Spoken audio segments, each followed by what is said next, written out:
Welcome to the Denison Forum podcast. We're focusing on our upcoming book called The Coming Tsunami, written by Dr. Jim Denison, the founder and CVO, Chief Vision Officer of Denison Forum. How are you today, Jim? I am well, Mark. How are you, sir? Doing great. Looking forward to our conversation today. We hope that these are helpful to our listeners and will, encourage them to dive deeper by getting a copy of The Coming Tsunami, which you can get in pre-order form right now at thecomingtsunami.com. And we hope that you'll take advantage of that. The book will be coming out at the end of January.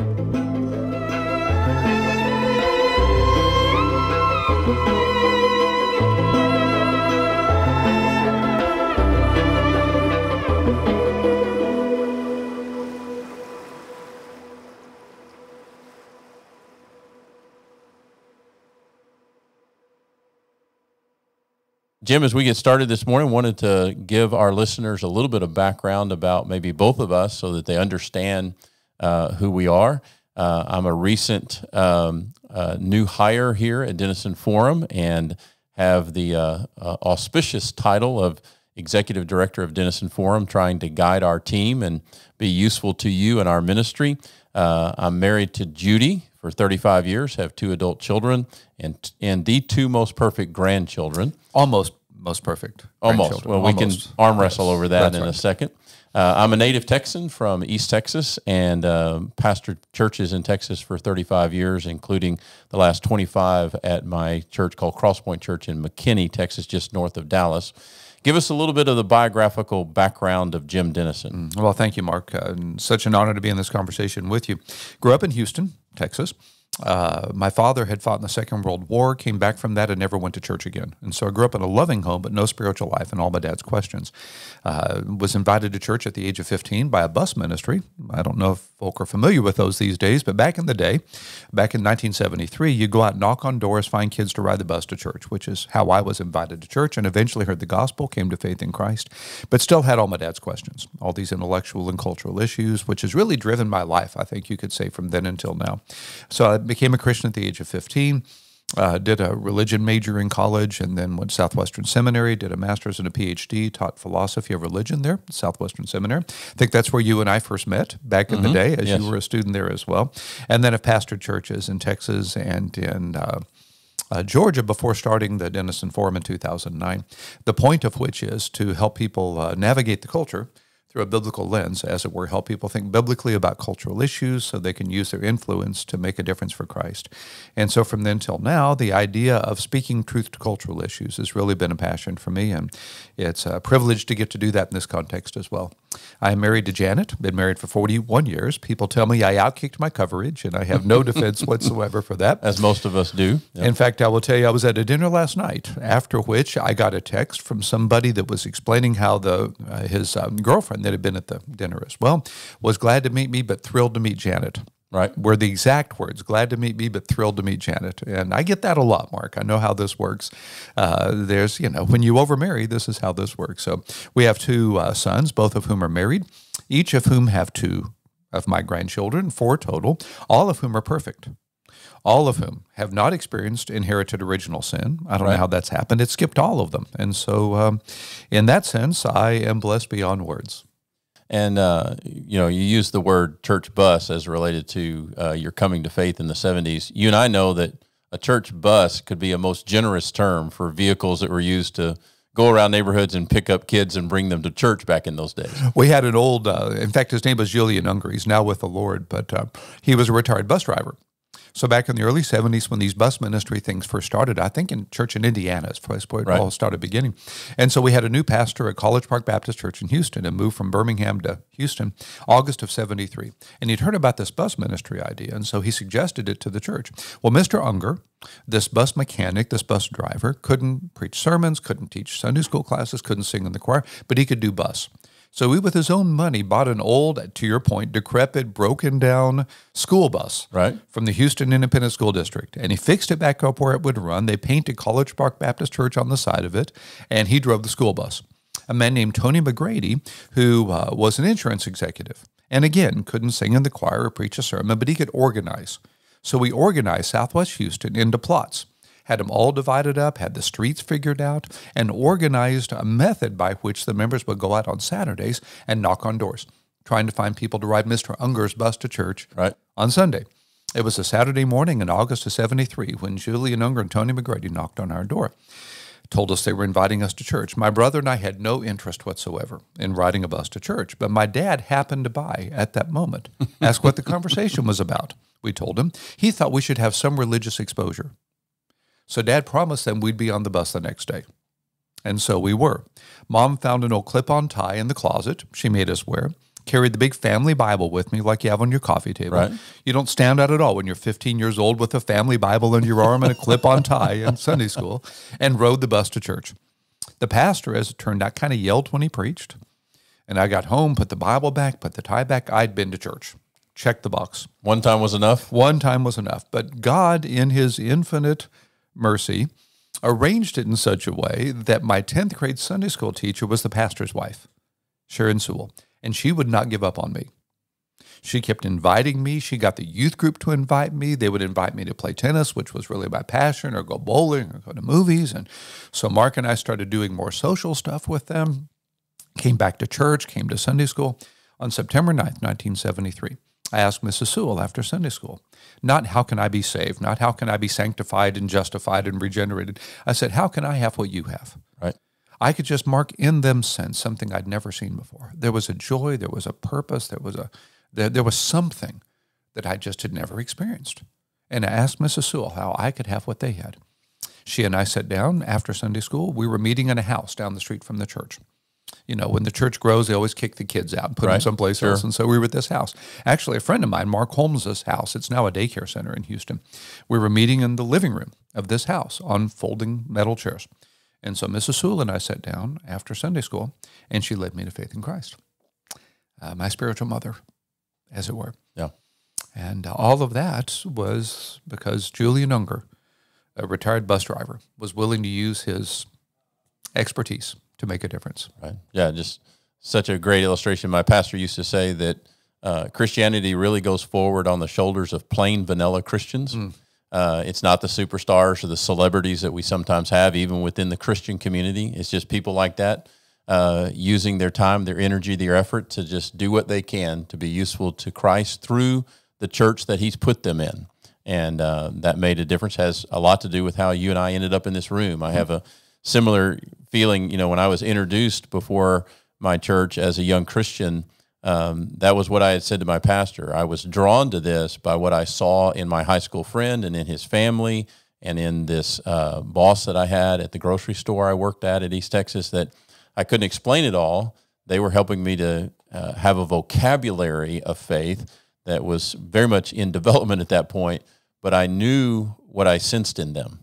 And that's what, and really kind of will be the landing spot for where we go in our conversation today. You and I recently, well, before I get to that, your family, your sons actually work as part of the Denison Forum ministry, both Craig and Ryan, and y'all are celebrating because of events in recent days. Tell us what's going on with your son, Ryan. Well, okay, if you make me. If you insist, if you twist my arm, then I guess I will do that. So our two sons are Ryan and Craig.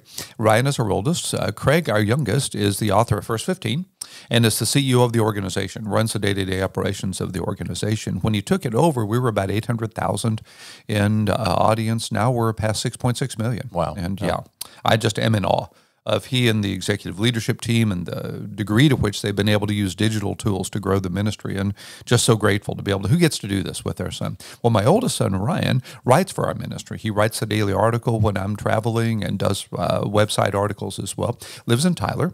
His wife has 2 dental practices there that she owns, and he has just completed his PhD, and we are just thrilled about this. He did a PhD in church history, defended, as we're recording this conversation, he defended his dissertation yesterday. He received an A on the dissertation from the most difficult professor that I have ever known. She just doesn't give these things, and we're just so grateful. And if she hears this, we hope she takes that as a compliment. That's an absolute compliment. In fact, she's the reason he's in her program. He went to B.H. Carroll specifically to study with her. I think she's the foremost evangelical church historian in America, and she is just incredible and a wonderful, gracious person, but a very rigorous academician. And so for him to get that grade, and I just heard this morning from the president of B.H. Carroll reporting that Ryan did a superior job defending his dissertation. So we're just a little proud in our family today. Thanks for giving me a chance to say that. That's awesome. And we are proud of Ryan. For those of us who get to work with him and know him and relate to him, we're thrilled that he's made it to this finish line. And as I shared with him yesterday, he'll be smiling for at least a month or more. That's right. You having just recently completed yours. And yes, having done that just a few months ago, Yeah. I still wake up smiling sometimes. So, well, let's talk a little bit about the coming tsunami. That is the focus of this. Kind of as a precursor to that, you and I recently had a conversation about your sense of calling, and you use the term theological middleman. I bring it up because it really is a driving passion to what drove you to write this book and to create or to communicate this message that God has kind of solidified and clarified that comes through the coming tsunami. What do you mean by the calling of a theological middleman? Well, thank you for that. So I grew up in Houston, as I mentioned. Temple Oaks Baptist Church in Northwest Houston invited me to be their youth minister, 1977. Then in 1978, my home church invited me to come be their youth minister. And Temple Oaks, I guess, was so glad to get rid of me or something. They had one of these receptions that they do, and they gave me a set of William Barclay's New Testament commentaries. They're called Saturday night specials because so many pastors get sermons out of them on Saturday nights. They're the best-selling English language New Testament commentary in history, I think. I think that's still true.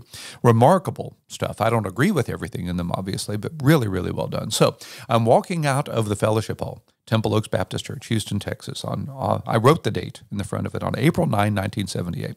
Everybody else had left. I was the last person out. I happened to stand under the one street light in the center of the parking lot of this church. It's not even there anymore.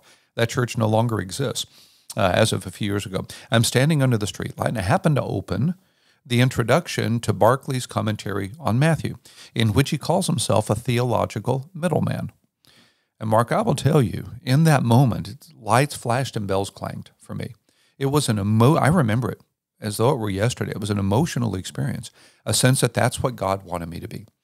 Now, what he meant by that, and a little different than what I would mean, I think, but the idea is to have one foot in the academic and one foot in the practical. He wrote his commentary to, as he says, to translate the results of scholarship to the ordinary reader. That's the language he uses. What I have felt called to do from that point to this point has been to translate academic resources, scholarship, in a way that could be practical for those who were using their influence for the sake of the gospel. And so the coming tsunami, to your point, really is an attempt to do that in the context of this cultural moment. So I get to spend my days, just by God's grace and the way he has blessed us in this ministry, I get to spend my days reading the culture, reading academic literature, cultural literature, and then trying to translate that in a way that can be practical and helpful to those that are following Christ. It's kind of a man of Issachar move. Right. In 1 Chronicles 12:32, understood the times to know what Israel should do. And also, we talk regularly about the Great Commandment. Jesus was asked, what's most important? And he quoted the Old Testament, love the Lord your God with all your heart, soul, mind. And strength. And really feel like here at Denison Forum that through you and through others that God has given us not simply a niche, but a particular focus on what it means to love God with your whole mind as a big part of the way we conduct ministry, and that's important, especially in these days. We're going to talk some in a moment about truth and the importance of truth and how a lot of what's going on in this moment is an attack just simply on the concept of truth. And if we lose that in our culture, as we seem to be doing in significant ways, chaos is going to ensue, and chaos is ensuing in significant ways. And so an understanding of scholarship and what it means to love God with all your mind, to understand reason and logic, is a big part of what our ministry is about. It's a big part of what this book and what this podcast is all about. Our intention is that this podcast continues obviously on beyond just simply the releasing of this book, and we'll continue to have topics that grow out of the things that you've identified in this book. as a catalytic message. And so to that end, we're eager to do that. And because it relates directly, as you said, on the practical side to what Jesus said when he said, and the second commandment is like unto it, which is to love your neighbor as yourself. We talked in our previous podcast that in some ways it'd be easier for us to just kind of go off into our holy huddles and into our corners, perhaps build religious communes where we could just carry out our Christianity and our understanding and not bother the rest of the world, but that to love your neighbor is at the heart of the gospel, and that we believe that living a biblical Christ-centered life is the way human beings thrive. And that's what we're eager to do, to be witnesses to that, not to be crusaders or heavy-handed or to force faith. Faith really cannot be forced and be authentic at the same time.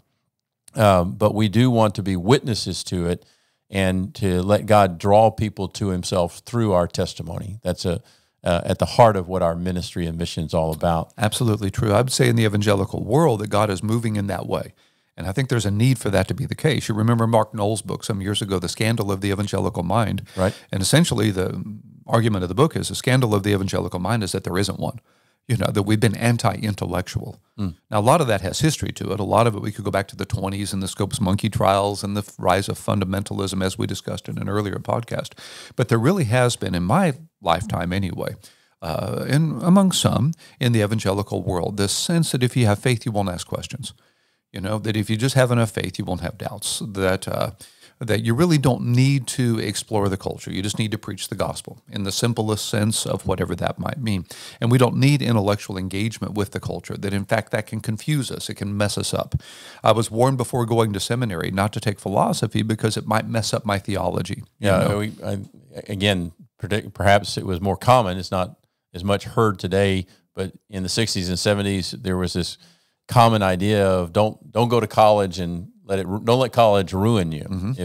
If you feel like you need to go or want to go, don't let it ruin you. Don't go to seminary and let it ruin your theology. Yeah, and there were some reasons for that. I mean, there really are, unfortunately, tragically, some in the academic world who think it is their job to deconstruct your faith, right? To get you to question your faith on a very deep level in a way that may not on any level be redemptive. So certainly there have been some issues behind that, but there's a narrative out there that I'm seeing the Lord moving against now. I'm seeing a number of people he's raising up as thought leaders to really demonstrate to the world that evangelical faith is not antagonistic to reason. You think about Tim Keller and his ministry, for instance. I'm grateful for Russell Moore and what he's doing in these days. John Lennox, who I heard talk about a year ago. Exhibit A, yeah. We're seeing across the board a number of people that God is raising up in ways to try to speak truth in a reasoned way, which we think is our call here as well. Right, yeah, and so excited to do that, and that's really an expression of what the book, The Coming Tsunami, is all about. Just give everybody a little bit of a reminder, depending on how much time it's been since they heard our previous podcast, that you identify the actual compounding effect of four realities that are creating seismic shifts and tidal waves within our culture, that we're now, for the first time in history as Americans and in the West, experiencing what it means to be in a post-truth culture that is leading some to believe or to tout that Christians are intolerant. We're living in a post-biblical morality society, particularly expressed in sexuality, where Christians are seen as irrelevant in their beliefs and in their witness to a certain way of living, particularly in sexual morality.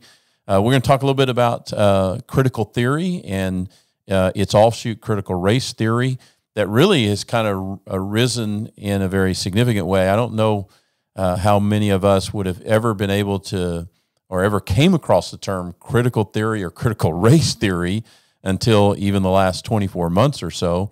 And this kind of wraparound idea that you identify as the rise of secular religion. And so we want to dive into that a little bit. The book explores not simply critical race theory, but kind of backs the train up a little bit to the larger idea of critical theory that, would you agree with me, is somewhere in the, at least in the popular understanding, somewhere around 100 years old as a social and economic theory rooted in Karl Marx and rooted in other places, unpack that a little bit for us. No, you're right. You have to go back to the 20s and 30s and what's called the Frankfurt School in Germany, Max Horkheimer and others that were part of this movement. So it's a Marxist idea, and I don't mean that in a pejorative sense. Just a descriptive. It's just a descriptive sense, yeah. I used to teach classes on Marxism back in seminary day, and one of the things we would talk about is the degree to which Karl Marx looked at the world through the prism of class. And let me just pause you right here, because when Americans perhaps hear the word or hear the name Karl Marx, we immediately think Russia, we immediately think Cold War, we immediately think communism, which is not necessarily wrong for us to go that way, but we're actually back on a different track, right? That's right. Way before all that. Yeah. You know, this is, well, Leninism is starting in 1917. You're starting to see some outgrowth of that, but nothing like what you'd think of as the Cold War and the Berlin Wall and all of that We're yet. talking philosophy. That's right. And Precisely economic so. theory. Is what Exactly so. With his book Das Kapital, for instance, he and Friedrich Engels, which, by the way, was a very popular thesis back in the 30s in Europe as well. We look at it through the lens, as you say, of the Cold War, but prior to what we think of as the Cold War, this was a very popular way of understanding culture. And there's truth in this. I'm not here to say that everything Marx wrote was wrong, that he got it completely wrong. You're not saying it's the truth. No, you're saying by no there means. is some truth in That's this exactly right. that we need to understand, consider, and evaluate. Exactly so. As he looked at the world through this prism of class, that is one way to see the world. It really is true and was especially true in his day. This is before there were labor laws and there were child protection laws and that sort of thing. He's in England at this point of time. He's been exiled from Germany and then I think France as well, and now he's writing in the British Library, where he's doing a lot of his work here. This is in a day when the Industrial Revolution is in full force and children are being forced to work 14 and 16-hour days, and there was no protection for the underclass by the overclass. Unions will eventually emerge out of this because of oppression in the industrial age. That's right. That but those are yet to come. Right. That's not. Those are in a nascent stage, but they're certainly not what we think of in the sense of unionized labor and protections and all of that. And so he's coming forward to say there is in history. He gets some of this from Hegel. There is this movement of history in which there have always been these classes. There are those that rise to prosperity, typically by oppressing those that are less prosperous than themselves. And in his day, again, he's describing economic reality as in many ways it existed. I'm not here to defend Karl Marx, but I'm here to try to give us a kind of historic sense for all this.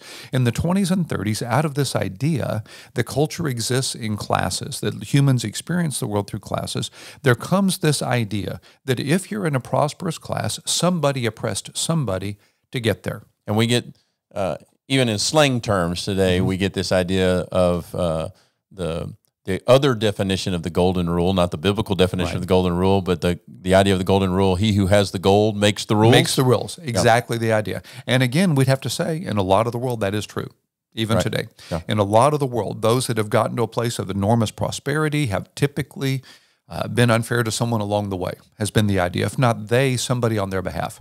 To illustrate that in the context of race, which we'll get to in just a moment, I obviously never owned slave. I mean, slavery would be, we could have a long conversation about the horrors, the sinfulness of slavery, could have a long conversation. But it is a fact that slave labor built the railroads on which I have traveled. Right.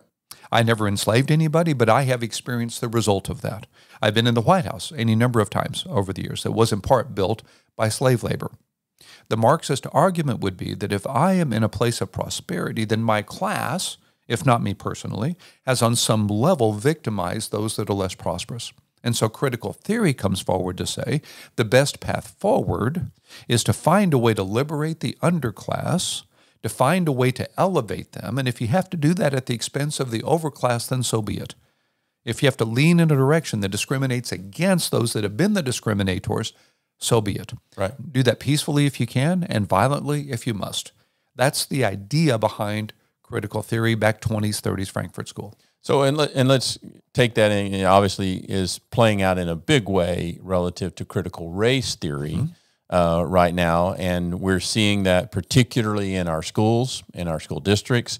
We live in the Dallas area. We have a lot of really great schools and school districts. We saw one school district even this week as we are recording this, their superintendent was essentially forced to step down over some of the things that some believed that she was doing in this space around addressing issues of inequity and things related to critical race theory. And the pressure became so significant upon her that she resigned this week, even though 2 years ago in the state of Texas, she was voted the best superintendent of schools in the entire state. And so we're seeing stories like this, even stories of that approach violence within school board meetings and those types of things. And so it's become a very big issue. And one of the words that's coming out here is the issue of being complicit. That even though you are not personally, an individual may not be in any reasonable way racist or oppressive or bigoted, but because you're a part of this group that some have identified as being in power and therefore, by definition, oppressive, that you are now complicit and therefore a reasonable target, if you might say it that way, simply for that reason. No, that's right. That's where applying critical theory to race. It can be applied to gender. It can be applied to other challenges. There are a variety of ways it can be done. But in the context that's usually being discussed today, as you're saying, it's a critical race theory move of critical theory. So what we're looking here at, out of this Marxist model, is the idea that, let's say, African Americans, for example, are a minority in the culture who clearly have been oppressed through our history, through slavery and other means, through Jim Crow laws. We could have a long conversation about the degree to which black people in America have, as a class, been oppressed by a white class, as a class. Again, looking at this through Marx's construct. And so Ibram Kendi and others have come forward to say the only way to make this right now is to, first of all, admit what I just said. And then second, understand that if you persist in maintaining the status quo, you are complicit in continuing the injustice toward the underclass. So what you must do, Mark, is not just be not a racist, you must be an anti-racist. What you must do as a white American is use your influence and your means to do everything you can to correct the injustices of society. And if you're not doing that, you're part of the problem rather than part of the solution. Now, it's being alleged that what I've just said, and that's just one of 5 ways that critical race theory can be understood and applied today, that is not being taught in the schools per se. That's being alleged right now. And that's true. It's hard to find a school district that is teaching a class called critical race theory, right, or that is expressly in those words saying what I just said.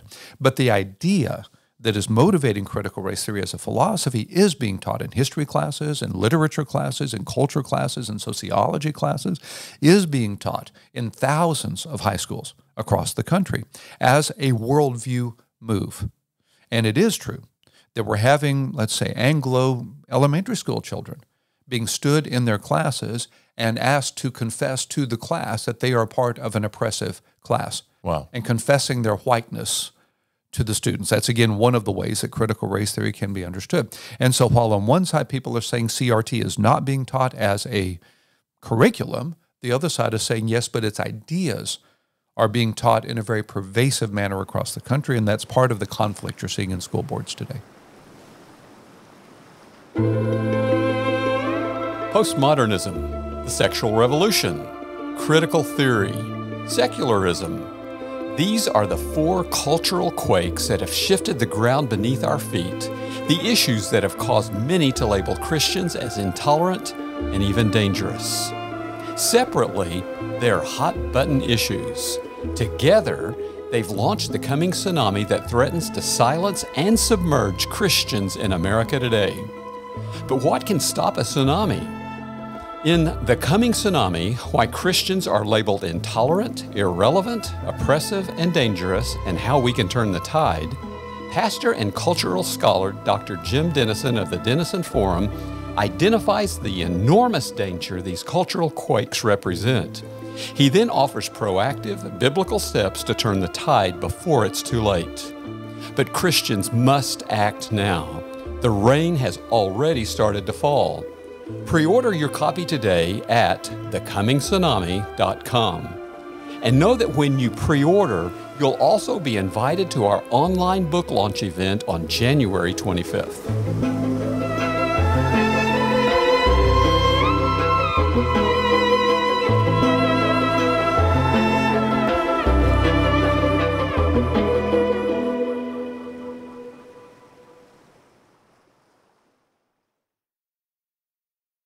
let me see if I can identify what appears to be a conflict in this Marxist theory of critical theory, and see if I'm on the right track, and then we can talk a little bit more about its applications that we're seeing and some of the problems that we're seeing with that.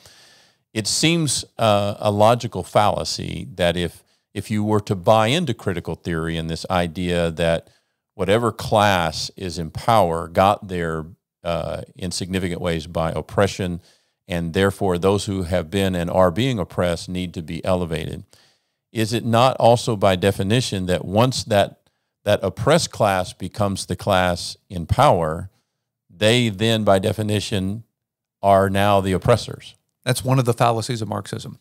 Comes out of Hegel and Hegel's dialectic. Hegel had this idea that the world works with a thesis, antithesis, and synthesis. So to get into philosophy for 30 seconds here, thesis is the sky is blue. Antithesis is the sky is cloudy.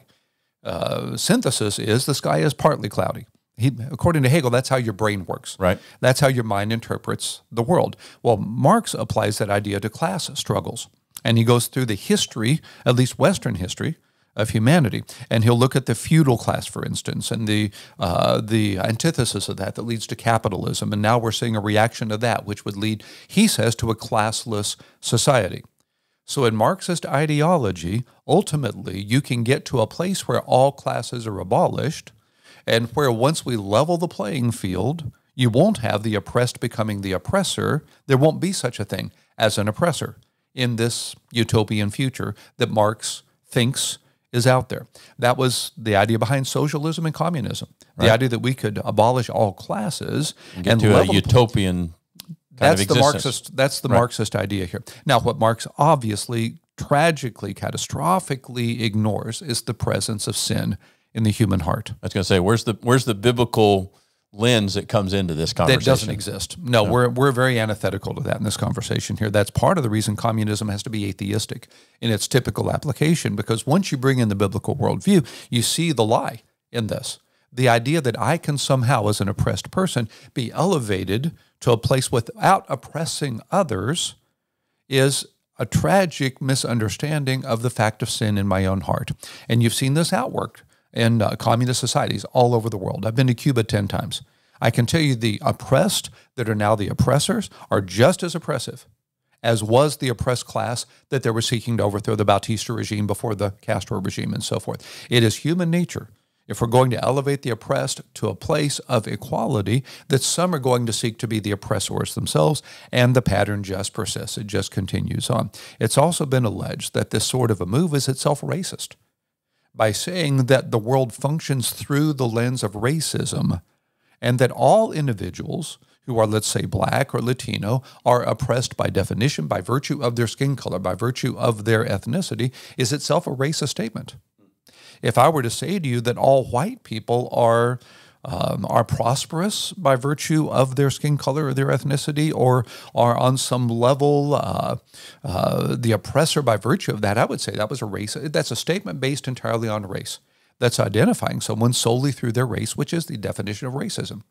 And so it's been argued that Ibram Kendi and others, in their desire to be anti-racist, are actually perpetuating a form of racism. Now, again, there are logical fallacies in the midst of all that. They're aware of what I'm saying right now. There's a lot of controversy about that right now. But at the very least, the idea that we can get to a classless society has been tried. It's been tried in Cuba. It's been tried in North Korea. It's been tried in communist China. And you can see the results. And from a biblical perspective, would it be fair to say that the Bible acknowledges that there are simply different classes because of the reality of sin and the brokenness of the world? The Bible acknowledges that, but at the same time, while acknowledging the reality of sin in the world, both on an individual as well as a larger basis, the Bible calls out for all of us to acknowledge the presence of sin in our own life and in our broken world, and to do all that we can to redeem these situations where individuals or groups are being oppressed. Absolutely true. And that's where, if we go too far down the road of criticizing critical race theory, we miss the places where we need to learn from it. Right. Again, the idea that critical race theory is not the truth, That's but right. contains elements of truth that believers need to understand and grapple with. Absolutely true. In fact, one of the 5 applications of critical race theory that I talk about quite often when I'm asked is the fact that critical race theory opens our eyes to the continuing tragic fact of systemic racism in America today. Not just at 1619, when the first African enslaved people were brought to this continent, not just before Jim Crow laws, not just before the Civil War, but today. Systemic racism exists in America. It's a fact. It's a tragic fact, but it is a fact. And to deny that is really to deny reality. Right. So some that are so reacting to some of perhaps the extremes of critical race theory and seeing it as nothing but a deceptive sort of a move or an oppressive move are missing some of what CRT is demonstrating, and that is the fact of systemic racism in America today. A few examples I could cite very quickly in my paper on our website, What the Bible Says About Racism. We have some examples of this and links to that if people would like to actually trace down some of the research behind this. There was a survey recently in which those with African-sounding names, African-American sounding names, had to send 50% more applications, 50% more resumes than those with Anglo-sounding names to get an interview request, 50% more.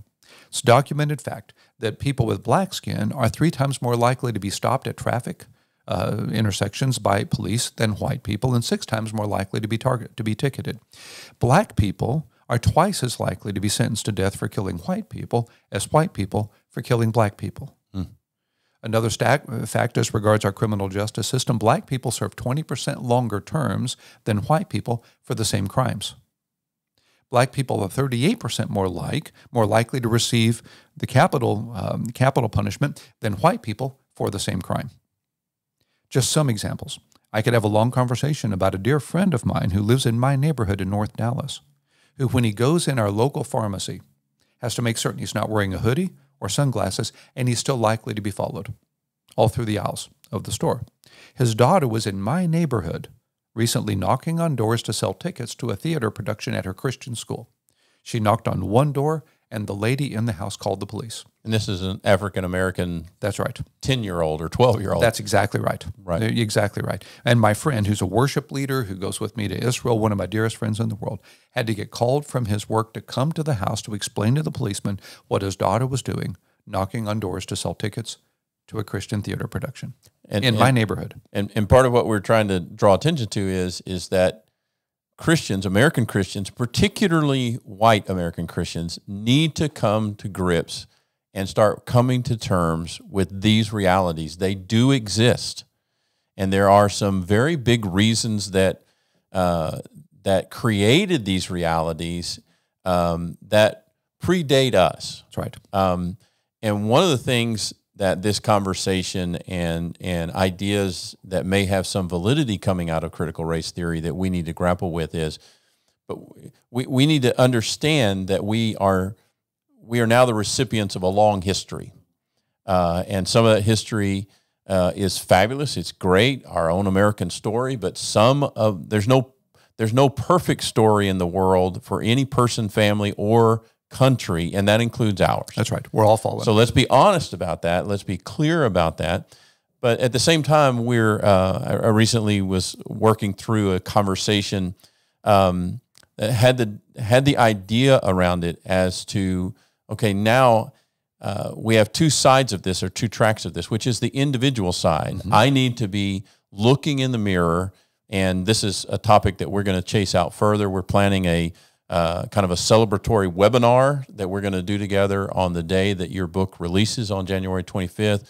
We're probably going to chase this idea and these 5 implications of critical race theory out further. What's biblical about them, what's not biblical about some of them, and further chase that out. We hope that our audience will be a part of that.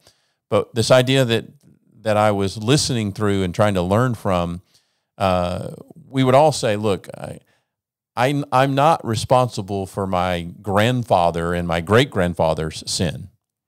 I'm not guilty in the way that individual that is my ancestor would have been guilty of whatever sins he committed, whatever bias or prejudice that he might have been guilty of. But I am very likely the recipient of some of the consequences and outgrowths of those decisions, because as we talk about it in the book, quoting our friend John Stonestreet, that ideas have consequences, and some of those consequences are long-term and they become systemic. Mm-hmm. That's right. What we have to acknowledge as sinners from a biblical standpoint is, if you take sinful people, and hopefully all of us would agree that we are all sinful as the Bible teaches, and they try to put together organizations, they try to put together systems, they try to put together institutions, broken people are going to create less than perfect organizations, institutions, and processes. That really starts getting us down the road to this idea of systemic sinfulness, systemic racism, systemic brokenness. But we need to think also about the two tracks of, okay, I need to search my own heart. That's right. For where the Bible is exposing prejudice or racism in me. But we also need to separate out that there is a responsibility for what's broken in our processes, systems, organizations, institutions, and culture that we didn't necessarily create, but we have a responsibility to address. And that's a biblical move on both levels. Of the 5 applications, those 2 I think are the most biblical. The first is to do what I can do to fix the systemic issues in my culture, whether I caused them or not. And the second is to take ownership for the places where I am personally still participating in such racism or such discrimination or such sinfulness in the culture. Now, a person listening to this conversation right now, if they're white, may likely, perhaps, be hearing this and saying, well, that doesn't apply to me. I don't have that second issue. I may have this first issue we need to talk about over here. I've inherited something I didn't cause. But on the second level, I'm not a racist on any level at all. I've heard people say, I don't have a racist bone in my body. Something I would encourage you to do is to, first of all, ask the Lord that question. Lord, is there any racist attitude in me? Is there any discriminatory attitude in me? Is there any place in my life or heart where I feel superior to another person on the basis of race or ethnicity? Is that true in me? And then I would encourage you to take a courageous second step, and that is to ask a friend of a different ethnicity the same question. This friend I mentioned before, whose daughter was stopped by this, called the police because she was selling theater tickets, is my partner in this conversation. I have empowered him to alert me when I write something or he hears me say something that in his context rings tilt, that in his context communicates something, whether I intended it to or not. I'm not responsible just for what I say. I'm on some level responsible for how you hear what I say. Right. To the degree that I have some control over that or some knowledge of it. And so I would encourage everybody hearing this conversation, whatever your ethnicity, to partner with someone of a different ethnicity and ask them to help you to do an inventory at that point. Are there any discriminatory outcomes in your life that perhaps you're unaware of, some blind spots that might be inside that, and then take responsibility. Now we're thinking about Zacchaeus, who after he encountered Jesus in Luke 19 as this corrupt tax collector, horribly corrupt, the system of the day, the way the tax collecting system in Roman Empire worked, immediately stands up and takes responsibility for his sin and restores fourfold all that he has himself stolen, does reparations based on what he has personally done. That's that individual category. Without Jesus telling him to. That's right. You know, kind of a live wire, hot button word for us, the word reparations. Yeah. But it's something that just kind of spontaneously is inspired in him through his encounter with Jesus. And as he is now starting to think about, well, what is the proper response to what I'm hearing and learning about this person, Jesus, and his grace? And I think it's the outcome of repentance. Right. And I think the reality of it is, when I look back at my time as a Christian and as a pastor, the church has always done this, even without this conversation. No doubt. In its best sense, when the church has looked around and said, where are people hurting? Whether they got there by their own poor decision-making or they got there through a confluence of all kinds of factors in their life. You and I like to use this phrase, but for the grace of God, there go I. When you see somebody, even less than a mile from our office, I see somebody that's pushing a grocery basket with basically what looks like all of their belongings and asking for resources at the stoplight. There's a lot of different responses I or you could make to that person, But if we were to step into their shoes and learn their story, we might find out that they are much more a victim than a perpetrator. But the reality of it is they're probably both. They've made some of their own poor decisions, but they've also been victimized by other people and by other things, by other systems. And in its one of its best expressions, when the church, when Christian people look in their own communities, they look in their own lives, and they see people in these kinds of situations, and they move with the compassion of Jesus to say, how can we help this person and this situation that created it? How can we make it better so that they can get out of the brokenness of their lives and hopefully get away from the persons or systems that might have perpetuated that or caused that? And we were doing that. We've done that for thousands of years without having the lens of Karl Marx or the conversations of critical theory or critical race theory. And we need to continue to do that because that is the church being the church. That's the move of the gospel. That's how the gospel changes me so I can change the world. Change people, change the world. So you go back to the first century.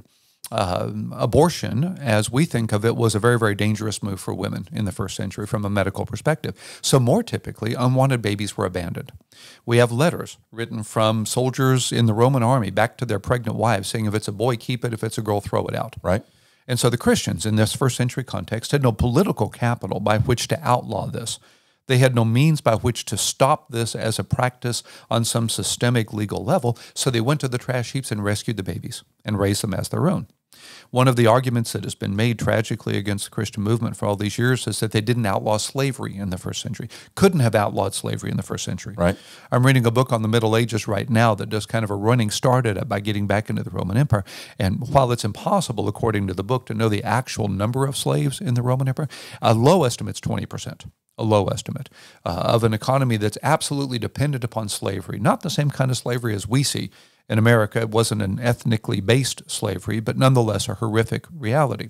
There was no means for early Christians to outlaw slavery per se. So they would go to the slave markets, buy the slaves, and set them free. They would do all they could to defeat what, in critical theory, would be called systemic prejudice through their own personal activism and through the movement of the gospel. They would liberate every way they could. They would do all that they could to endorse and embrace the fact that, as Galatians 3 says, there's neither Jew nor Greek, slave nor free, male nor female. Women in the first century were the possession of the father before they became the possession of their husband. So for Jesus' first appearance post the resurrection to be to a woman, to Mary Magdalene, for the first evangelist of Easter to be Mary Magdalene, was an enormously disruptive move in the day. For Jesus in John 4 to befriend a Samaritan woman at the well who has had 6 husbands, enormously disruptive. For Paul to go to the home of Lydia in Philippi and start a church in her home, enormously disruptive. And so to your point, the Christian movement for 20 centuries, whether we called it a response to critical theory or not, has been about systemic justice as well as individual justice, both of whom are expressions of the gospel. And really goes to where we're going to move to in our next podcast, which is this redemptive, compassionate reality that we know that we as followers of Christ cannot on this side of heaven be perfect, but we can be humble, we can be grateful, we can be compassionate. And the best evidence for the gospel and for the biblical Christ life, way of life, is when people see it in our lives. And they're never going to see it perfectly, but when they see us not living out our faith well, that hopefully they would challenge us, hopefully we would challenge ourselves and move to a place of humility, confession, repentance, and change, and then influence every way that we can in that direction. And that thing that drew you and I to faith, we couldn't understand. We didn't have a word or a vocabulary for explaining what we saw when you were on that bus many years ago, and when I saw that in my high school friend and in others, we didn't have a language for that. We just knew that it was something different, and it was not yet in us. And we perceived, we sensed, probably I think by the Spirit of God compelling us, that this was a different, better, and right way to live. It's that God-shaped emptiness. That God-shaped emptiness, you know? And sensing that what we saw in these people not in perfect form, but in significant, dramatic, and compelling form, drew us to the person of Christ and to the transformation that he could bring into our lives. And that's the hope of the gospel, obviously.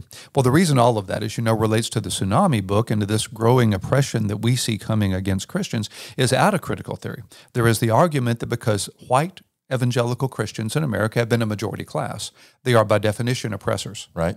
They are by categorical definition oppressive.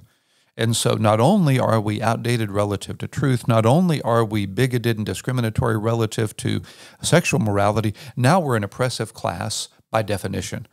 And that's part of what leads to that fourth earthquake that we'll talk about down the way and this idea of a replacement ideology.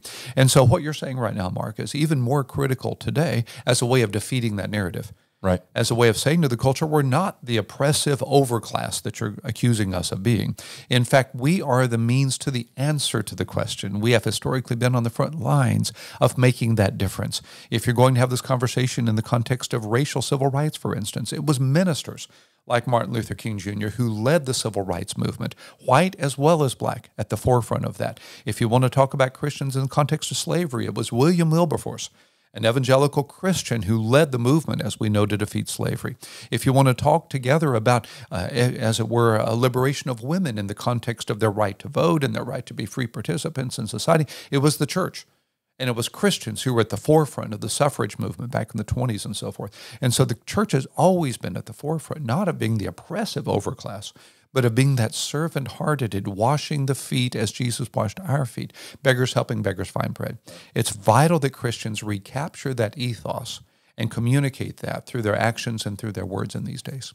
Absolutely. And maybe that's a good place for us to wrap up as a call to action to our listeners today, which is to do what you were talking about a moment ago, which is to spend some time alone with God and to ask the Spirit of God to search your heart and to ask, where is there sin in my life? Where is there racism? Where is this idea of superiority that may be showing up in our life in any way, because we're all vulnerable to it? And then where are there opportunities for us to be a redemptive influence and participant in making our world better, not just simply for ourselves, but for everybody? The Bible says to look out not only for your own interest, but for the interest of others. Where can we start doing that? Where can we start doing that today? And that's our call to action. Jim, thank you for the conversation today. It's been very helpful and insightful. My privilege. So glad to do this with you today, my friend.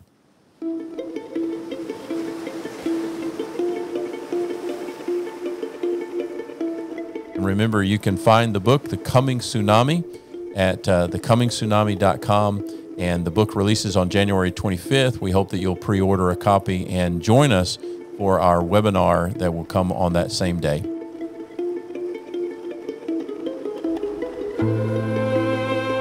On our next episode of the Denison Forum podcast.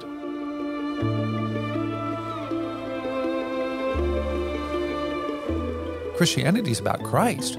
And so I think one of the reasons we're seeing so many in our culture turning away from the church, denominational church, turning away from what they think of as Christianity, is they're not seeing Christ. They're not seeing the real thing. The secular ideology's creed is personal authenticity is the path to flourishing. And so because it believes all other competing ideologies to be dangerous, not just to be irrelevant, not just to be outdated, but to be oppressive and dangerous, because it, for instance, believes that my understanding of biblical morality is dangerous to LGBTQ individuals, it therefore believes that my ideology should be replaced by its. That's because they think they're in charge of the best for their lives. I've tried it as well. It doesn't work.